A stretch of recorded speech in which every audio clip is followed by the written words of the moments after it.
All right, all right, all right. We have Frank Morano with us. Frank, your voice is so familiar to so many New Yorkers and listeners of the 77 WABC. And now you're with us. You're a host. And now your voice will be heard uh, nationwide because you're running, right?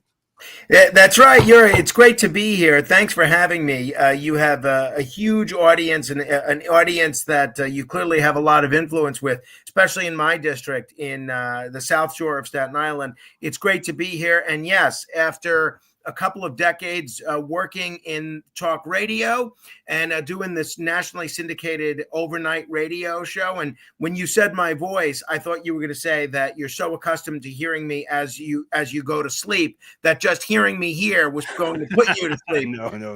Yeah, I made the decision to run for New York City Council. We got a special election coming up in 22 days. I'm hoping everybody in the South Shore of Staten Island will come out and vote, hopefully, for me. Дорогие друзья, Фрэнк Морано, ваш кандидат, Staten Island, это ваш кандидат, голосуйте за него, он будет вас защищать, он будет представлять ваши интересы в горсовете, он был рекомендован Инной Верниковой для нашего стрима, и я тут же написал ему в тот же момент. Фрэнк, I agree with everything you said. I know. You have the AI on top of your natural intelligence. Listen, why are you running? The first thing is that Joe Borelli is leaving, right? The position, and yeah, Joe, you cannot let it go to anybody. Yeah, that's exactly right. Joe, who's a close friend and who is somebody that I've worked closely with. I was actually on his staff part-time while I was working in radio. And to me is the epitome of what a council member should be and stands up to a lot of this nonsense that comes out of City Hall. He was term limited and he's actually resigned to work in the private sector. So now the seat is vacant. The district has no representation, which is a horrible thing. And 22 days from today, we're going to elect a new council member. And I'm hoping it's me. I'm hoping that I'm the guy to take that mantle of leadership that Joe Borelli has established and move forward with it. And it's important so that people who live on Staten Island, wonderful people, a lot of them are working people, and they know how money is made in this country. So people won't be duped by those pay-for-play protesters who would come right away. They come everywhere, and they protest like we saw the protests recently against the Donald Trump, President Trump's policies. Our New York guy, our man from New York is in the White House. And I don't see fireworks every day. I don't feel the cocktails every day. This has to be corrected, Frank. This is it's so true, Yura. And I think that there's a lot that President Trump has already delivered for New Yorkers. I think getting rid of some of the people who shouldn't even be in the country in the first place that have been committing crimes, that's an important thing for public safety that's going to pay dividends for a long time. The other thing, and as someone that has to drive in to Manhattan on a nightly basis, and I have to deal with this, the fact that he's terminated congestion pricing, at least it's supposed to be terminated, but Governor Hochul has these cameras continuing to run. That's going to be a great thing for New Yorkers. So he may technically be a Florida resident now, or I guess now he's a resident of D.C., but he still, I don't think, has forgotten about his New York roots. Yeah, it's important. I'm sure he has not forgotten about it. But what about us? We are forgetting it. We are not reminding, not rubbing it in every day with this caps that we love so much. Listen, with election of Inna Vernikov, and I'm sorry to bring this news to Staten Island, with her election, this part, Shipshead Bay, Brighton Beach, became the reddest part of New York City, the reddest in our 5 boroughs, say. So how you plan to correct the situation and get ahead of our part?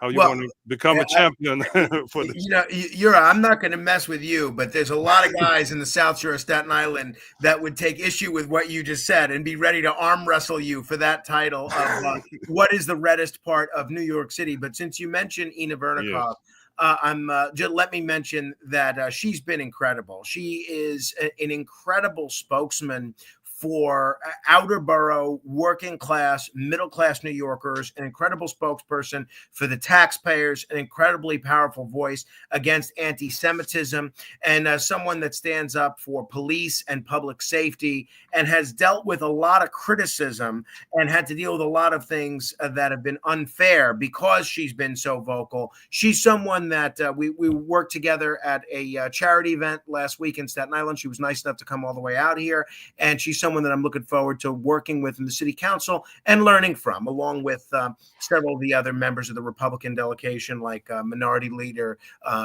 Council Member David Carr, and certainly Vicky Palladino.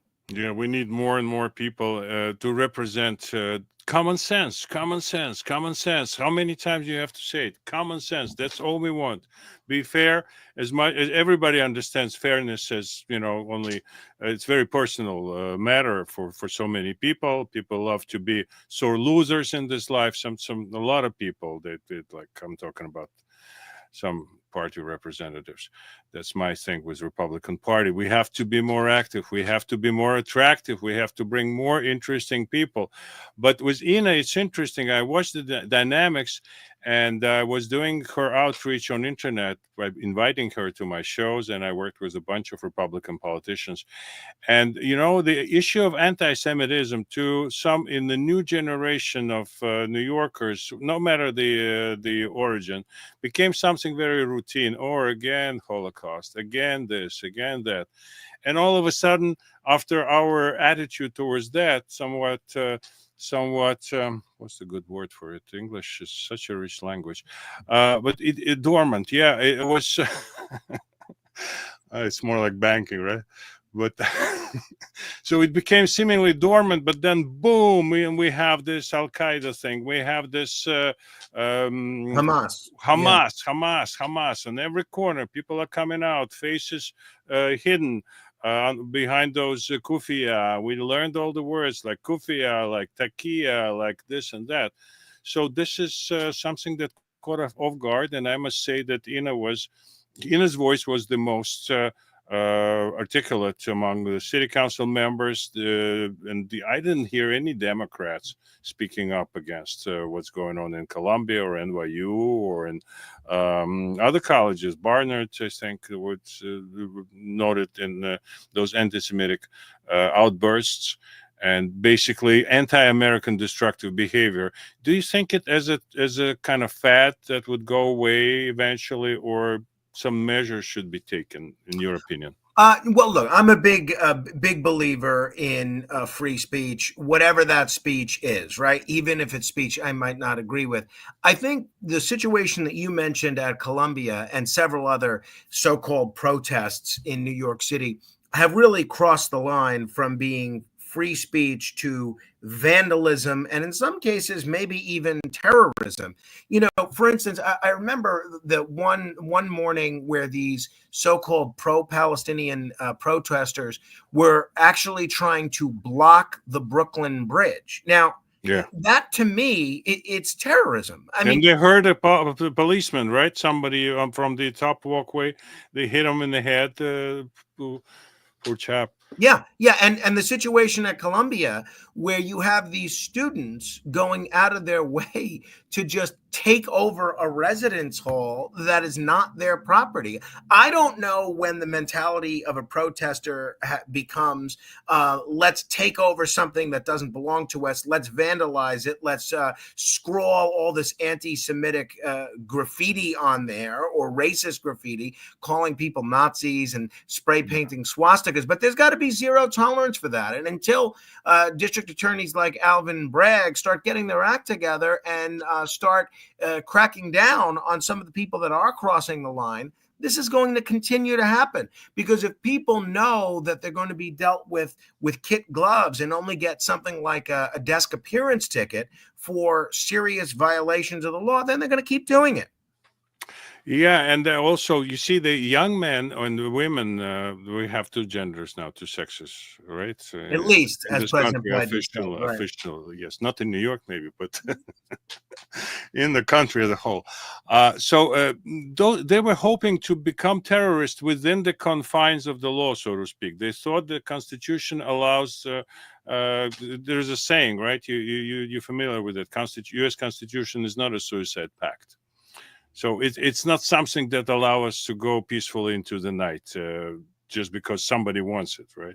Sure, So of course. so what they did, they tried not to overstep the limits of so-called free speech, which has no limits. We all agree on that. But free speech is also a way to discuss things. People are forgetting about it. It's not about insults and not about saying things that are and doing things. Now they're burning the flag. Say it's a free speech by law, right? So it's not punishable. This has to be ended, and Donald Trump spoke about it many, many, many times. You cannot burn the flag, but you look at them and you see there is no U.S. flags on those rallies, on Hamas rallies. They're anti-American, and people who are anti-American, if you write on your application for your green card or your student visa or anything, exceptional abilities, you write that you are anti-American, which you are, then you're not admitted to the country, right? So can we play it a little bit backward? I think we can. It's very interesting. The people that I'm a big supporter of the Bill of Rights, all of the amendments within the Bill of Rights, 1 through 10, and I think it's so interesting that you have so many people on both sides of the aisle that want to pick and choose. All right, like they're in a cafeteria. Okay, I'm okay with a little bit of free speech until it's speech that I don't agree with. Then I'm not going to take that. Right. So I think that that's the key is having legislators and judges that view the Constitution as more than an advisory document, as something that we have to adhere to. Yeah. They have a word like living, breathing constitution, right? For that. So they can bend it which way they want. And this has to be, it's like, a situation we encounter it on a regular basis, the rules, but every one of us thinks that we can kind of tweak it a little bit, right? According to our wishes, like immediate or long term. We can do it, so that's why not to tweak it. But the whole thing is to remember the Ten Commandments, the 10 Amendments, and that's the thing. That's how you go through life. That's how you are considered a civilized country, and we don't want to become uncivilized country. Of course, and again, that's why we are supposed to elect legislators, right? We're supposed to elect elected officials to, express the will of the people, not leave these decisions to unelected federal judges to substitute their own judgment for what they think the Constitution actually says. The idea is elect me, right? Mm. And if you don't like what I'm doing, vote for someone else. It's not to throw up our hands and leave everything in the hands of the courts, which is unfortunately something that far too many Democrats and Republicans have been doing. Do you believe, candidate Morano, do you believe that people who left New York because of the taxes, because of the crime, because of this and that, they're called, I'll say in parentheses, they're called the tax base. Right. What can bring them back, and could they be brought back to Uh, New York? what a great question. That's really the fundamental rationale behind my candidacy is I want to keep people here and bring back some of those folks. Number one, I think you need a more hospitable political environment. And what I say is, I don't mean you need to just elect Republicans, but what we saw from the last governor, Andrew Cuomo, was a situation where he explicitly said that if you're opposed to abortion and you support gun rights, you have no place in New York. Now, what message does that send to 35 to 40% of the state's residents that differ from Andrew Cuomo politically? It says, get out of here. We don't want you. Governor Hochul and Letitia James, by pursuing this civil case against Donald Trump, absolutely conveys the impression that if you've fallen out of favor with whoever the political leaders du jour are, that you're not welcome in New York. Why would you ever want to do business in New York if you have overtly different political views than Tish James and Kathy Hochul? But I think ultimately it comes down to affordability and the cost of living. Almost everyone that I grew up with, including family members and friends, they've moved out of Staten Island, moved out of New York City, moved out of New York State because they can't afford to live here. A lot of that is due to property taxes. A lot of that is being nickel and dime to death with fines for everything from speed cameras to using the wrong garbage pails. A lot of that is things like congestion pricing. We have taxes upon taxes upon taxes, whereas you think to yourself as a New Yorker, am I really getting my fair share of what I'm putting in? Whereas if I move to a state like Tennessee, Texas, Florida, Arizona, Nevada, that has a much lower tax burden, well, look, maybe I have to pay to have somebody pick up my garbage pail, but I'm not being taxed to death. We need a more hospitable tax environment. We need a more hospitable environment that welcomes and encourages business. And we need a hospitable environment in terms of affordability. But ultimately, that starts with not having leaders that tell New Yorkers they don't agree with to take a walk. Yeah, how Rudy Giuliani turned around this city, and even they say harsher times that we have right now. I kind of familiar with the history of New York because I was associated as a PR person for a while with and a graphic designer with the Katz's Delicatessen, which is the most delicious source of New York history, probably being there since 1888. Trust me, it's a fantastic place, but it's not a commercial, of course. It's just go there and tell me I was wrong.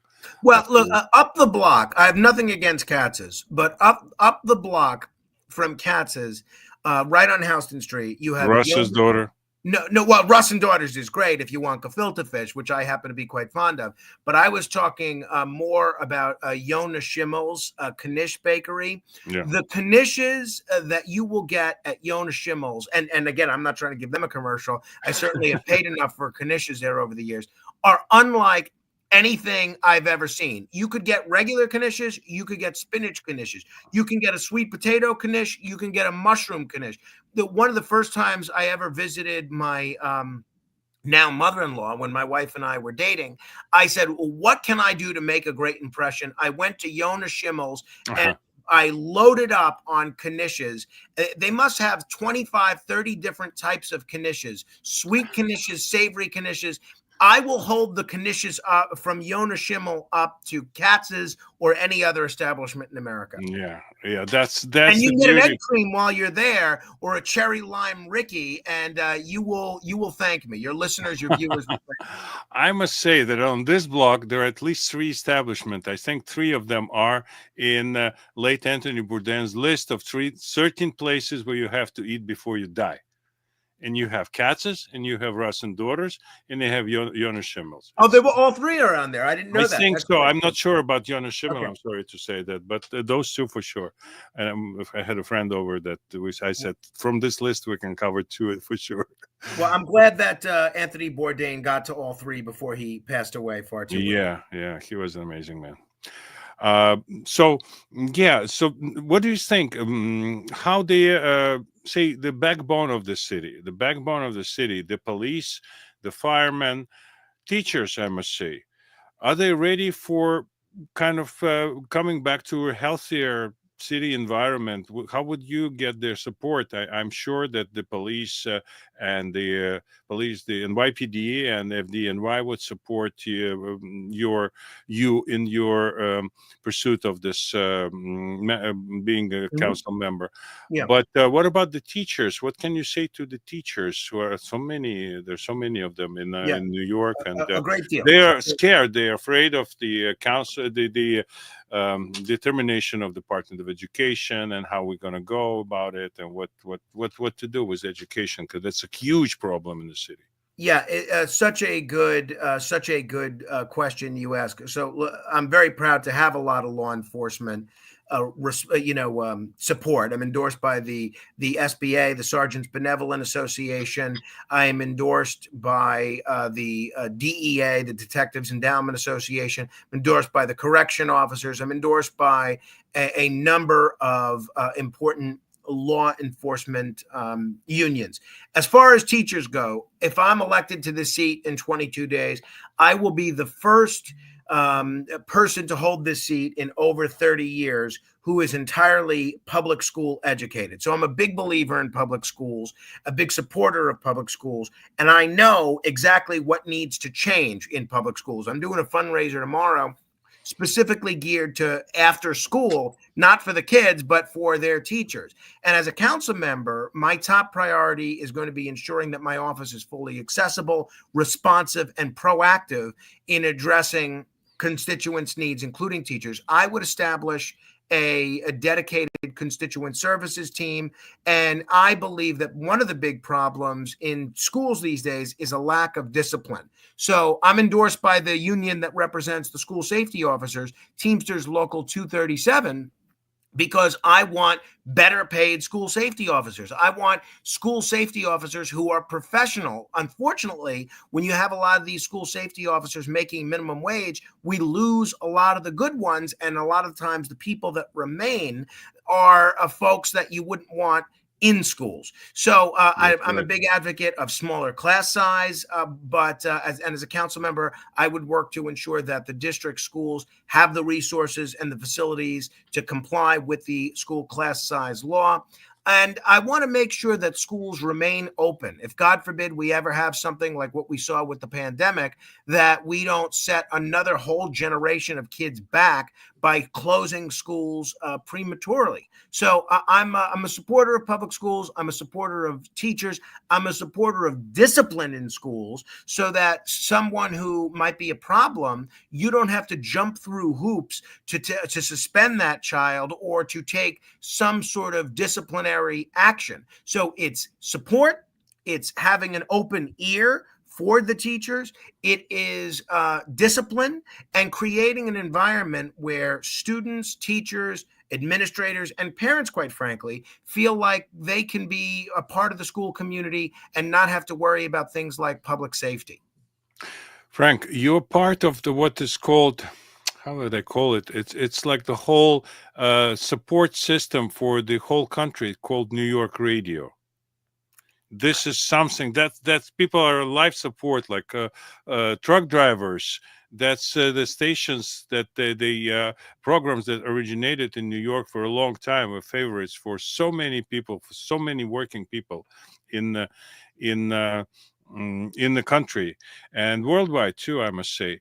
But tomorrow you have a fundraiser on Staten Island. Can you tell us a little bit more? The details are under this video in the description on my YouTube website. Yeah. So it's going to be at the Curly Wolf Saloon, which is it's a little bar and restaurant in Staten Island on Highland Boulevard. I'm looking up the exact address now, and it's going to be from 4 o'clock to 7 o'clock. The address is 4116 Highland Boulevard. Everybody is welcome, and really, it's an opportunity for me to get to know people. It's kind of a low dollar fundraiser. It's only $50. We do get matching money from anybody that makes a donation. If you want to make a donation, whether you make tomorrow's event or not, it's matched if you're a New York City resident, 8-1 by New York City. You can go to moranoforcouncil.com. And really, it's a way for me to solicit support, tell people a little bit more about my vision for Staten Island and for New York City, and to hear from them. Because honestly, whether it's homeless shelters, whether it's public safety, whether it's property taxes, whether it's battery energy storage facilities, I thought I knew a lot before this campaign, and I recognized how little I actually do know. And I've learned so much from the public, and I want to keep learning. Oh, absolutely. Frank Morano, a candidate for Congressional District, City Council District 51, a Republican, going to get elected this elections to the City Council as a Republican, ready to go. Дорогие друзья, фандрейзер Возможность познакомиться с Фрэнком и пожертвовать на его компанию предоставляется завтра с 4 до 7. Называется место на Highland Boulevard, бульваре. И это... What's the number again? Street number? It is 4116 Highland Boulevard, the Curly Wolf Saloon. 4116. Называется «Кудрявый волк». Смешное название. Curly Wolf. Он будет там, он будет вас приветствовать. Предполагается $50 помощи его компании. Город добавит восьмикратно к этой сумме. То есть, what's the maximum donation not to stay within? Like 125 or something? 175 if you 175. get matchable, yeah. Да, максимально 175, чтобы не выйти за пределы того, что дает город. Иначе те деньги, которые больше, чем допустимая сумма, восьмикратно 175, превзойдет вот этот самый предел, то есть остальные там суммы, все, что будет сверх, оно типа потеряется. Так что 175 максимум, 50 медиум, любая цифра подойдет. Приходите в этот салон. Салун – это хороший повод побывать в этом небольшом баре на Highland Boulevard. Curly Wolf. И Фрэнк Марано будет там с 4 до 7 часов вечера. Frank, thank you so very much. You're welcome anytime to come here and talk to us, and we'll cover other themes too. That New York has no limits to interesting conversation topics, and I hope we found the bottom, by the way, in New York life. So the only way to go is up. Yura, thank you for having me. I'll be available whenever you want me. Thank you for being a voice to a people that feels like they're oftentimes underrepresented in New York media. And I'm not necessarily talking about the Russian community, but I'm talking about a lot of the right of center community that really view you as a tremendous advocate and a champion for their needs. And I hope they view me the same way. Anybody who wants to get in touch, go to my website, moranoforcouncil.com. We could use your help for the next 22 days in terms of donations, in terms of volunteers, and just in terms of moral support. If you have ideas based on anything that's in my platform on there, let me hear from you. I'd love to do that. Thank you very much. Спасибо всем большое, дорогие друзья. Поддержим Фрэнка Марано. Голосуйте за него. Замечательный, энергичный, знающий свое дело кандидат. Настоящий нью-йоркец. Staten Island вперед. Thank you, Frank. Thank you, Yura.